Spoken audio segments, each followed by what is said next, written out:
मी doctor Mukund Marutrao Kadam, विभाग प्रमुख कुक्कुटपालनशास्त्र विभाग, नागपूर पशुवैद्यक महाविद्यालय। आमच्या या कुक्कुटपालनशास्त्र विभागाने एक शेतकऱ्यांसाठी परसातील कुक्कुटपालन जे आपण म्हणतो त्यासाठी एक छोटं सुंदर असं एक पक्षीगृह आम्ही तयार केलेलं आहे। त्या पक्षीगृहाची जी लांबी रुंदी आहे 8 बाय 6 म्हणजे साधारण 48 स्क्वेअर फीट हे आमचं पक्षीगृह आहे। आणि हे पक्षीगृह शेतकऱ्यांनी त्याच्या घराच्या परसामध्ये माझं म्हणणं की व्यावसायिक स्वरूपाने जर त्यांनी हे कुक्कुटपालन केलं तर याच्यापासून त्यांना अधिकचा नफा आणि किंवा चांगला नफा मिळू शकतो।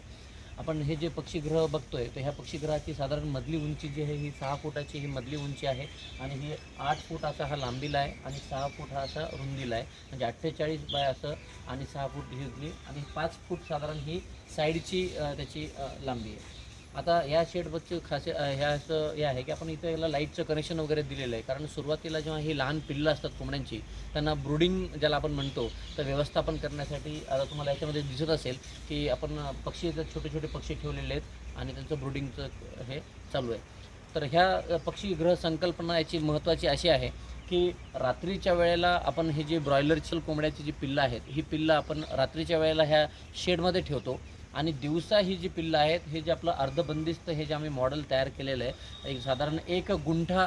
जागा शेतकऱ्यांनी जर त्याच्या घराच्या मागच्या बाजूची दिली, ज्या जागेमध्ये त्याच्याकडं झाडं असली पाहिजे, झुडूप असलं पाहिजे आणि वरून अशी थोडीशी ग्रीन नेट टाकावी, जेणेकरून या भागामध्ये ती जी मासल कोंबड्या ज्याला आपण ब्रॉयलरची पिल्लं म्हणतो ही ब्रॉयलरची पिल्लं दिवसाच्या वेळेलाही बाहेर राहतील। तर ह्या मॉडेलची संकल्पना अशी आहे की 10 दिवसापर्यंत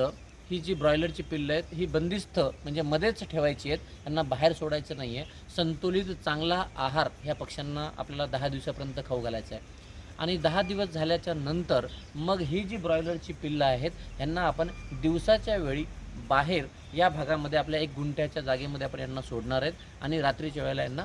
मध्ये सोडणार आहेत। आता जेव्हा तुम्ही ह्या पक्ष्यांना दिवसा बाहेर सोडाल 10 दिवसाच्या नंतर, तर ह्या पक्ष्यांना बाहेर नॅचरली काय काय खायला टाकू शकतो, जसं आपण घरामधलं राहिलेलं उष्ट अन्न आहे किंवा किचनचं वेस्ट आहे किंवा आठवडी बाजाराचं वेस्ट आहे, गहू आहे, तांदूळ आहेत किंवा गहू किंवा तांदळाला जर पाण्यामध्ये भिजून त्याला मोड आणला तर ते मोड जे आहे त्याला प्रोटीन सोर्स आपण म्हणतो ते आहे। आपण या अर्धबंदिस्त भागामध्ये लुसर्न, बरसीम किंवा आपलं जे शेण असतं गाईचं किंवा म्हशीचं शेण आपण इथं टाकलं थोडंसं तर काय होईल, त्याला मुंग्या किडे होतील आणि जेणेकरून पक्ष्यांना प्रोटीन मिळेल। तर ह्या मॉडेलचा मेन उद्देश असा आहे की आपण खाद्याचा जो खर्च आहे, जो सगळ्यात मोठा खर्च आहे कोंबडी पालनामध्ये, तर तो खर्च आपण कमी करतो आहे। तर ह्या मॉडेलमध्ये ह्या पक्ष्यांना बाहेर हे सगळं बाहेरचं मिळेल खायला त्यांना आणि रात्रीच्या वेळेला संतुलित आणि मोजका खाद्य आपण यांना रात्रीच्या वेळेला मध्ये आम्ही हे जे मॉडेल पूर्ण सक्सेस करून बघितलं तर 35 दिवसामध्ये आम्हाला साधारण ह्या ब्रॉयलर कोंबड्यांचं 1.5 किलोच्या आसपास आम्हाला वजन मिळालं आणि ह्या कोंबड्यांनी साधारण 1 किलो 700 ग्राम च्या आसपास या कोंबड्यांनी खाद्य खाल्लं, म्हणजे साधारण 1700 ग्राम खाद्य खाऊन ह्या ब्रॉयलरच्या कोंबड्या आमच्या 1500 ग्रामच्या म्हणजे 1700 ग्राम खाऊन 1500 ग्राम यांचं आम्हाला वजन मिळालं 35 दिवसामध्ये। आता मला सांगा की हे ज्या कोंबड्या आहेत आणि याच्यामध्ये फक्त मरतूक जी आहे ही साधारण आम्हाला जी अनुभवास आली ही 2% म्हणजे 100मध्ये साधारण फक्त 2 कोंबड्या आमच्या मेल्या। तुम्हाला 5व्या दिवशी यांच्यामध्ये राणीखेत आजार ज्याला आपण म्हणतो लसीकरण तुम्हाला 7व्या दिवशी करायचं आहे, त्याच्यानंतर 14व्या दिवशी तुम्हाला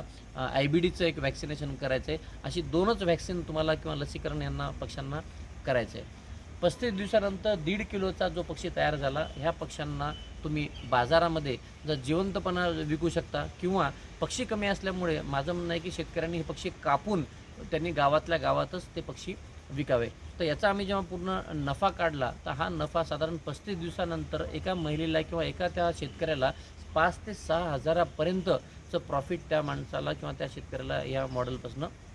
मिळू शकतं। आणि हे मॉडेल पावसाळ्यामध्ये जरी चालू नाही ठेवलं तर फक्त 6 महिन्यामध्ये जरी आपण फक्त 4 बॅचेस जरी काढल्या तर 5,000 ते 6,000 रुपये प्रॉफिट एका बॅचचा पकडला आपण तर 5 चोक 20 ते 25,000 रुपये तुम्हाला ह्या मॉडेलपासून 6 महिन्यामध्ये नफा तुम्हाला याच्यापासून मिळू शकतो। आणि याच्यामध्ये शेतकऱ्याला विशेष असं काही करायचं नाही आहे, हे फक्त मॉडेल उभं करायचं आहे आणि त्यांनी शेतीची जी कामं आहेत ही कामं त्याची ती चालू ठेवावी। घरामध्ये जे कोणी वडीलधारी माणसं असतील किंवा महिला असतील किंवा लहान मुलं असतील त्यांनीसुद्धा ह्या मॉडेलची ते आरामात काळजी घेऊ शकतात। त्यामुळे या मॉडेलपासून वार्षिक म्हणा किंवा 6 महिन्याला साधारण 20 ते 25,000 रुपये शेतकऱ्याला नफा मिळू शकतो।